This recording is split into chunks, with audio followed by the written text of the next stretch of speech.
We demonize so many different things that we may not understand.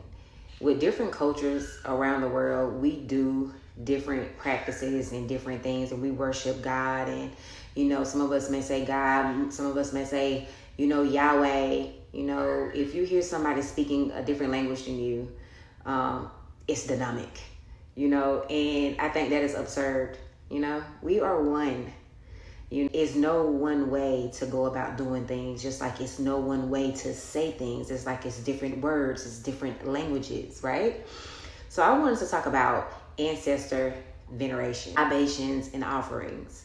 It's a lot of things that we do every day that people demonize when someone else do it.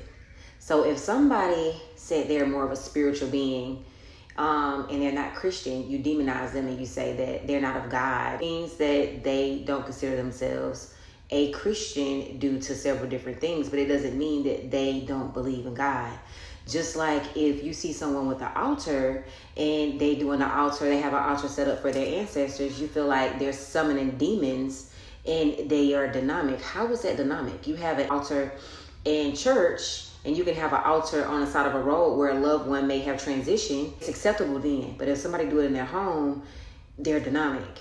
Someone pour out libations and they're giving reverence to their ancestors, you're saying that that's dynamic. People pour out liquor on graves. People pour out, to the dead homies. We've been doing it forever. It's the same. We have candlelight visuals. We have memorials for our loved ones when they transition. That's ancestor veneration.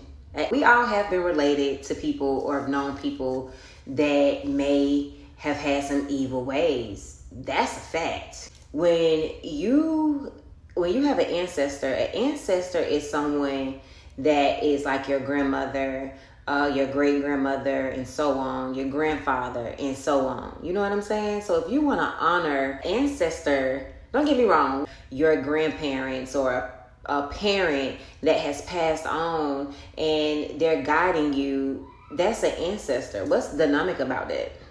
It's nothing dynamic about that. We go to graveyards, even though we know that that spirit has transitioned on, it's not there, but we go there and talk to this grave, right? And that's okay. But if somebody is in their yard or if they're in their home and they want to connect with a loved one, that's dynamic. Nobody is worshiping an ancestor. Nobody is worshiping crystals. Nobody is worshiping olive oil. Use olive oil, right?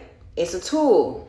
The Most High created olive oil and the herbs for the service of man. Just like crystals.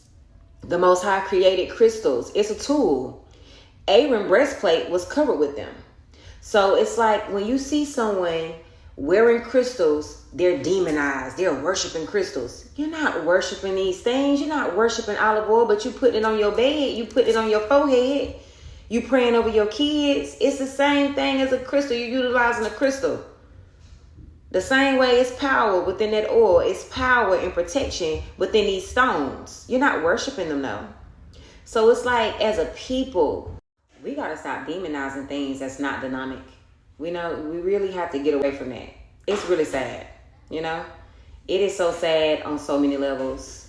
We love our loved ones. You may hear someone say, oh, I smelt my loved one. I felt my loved one near.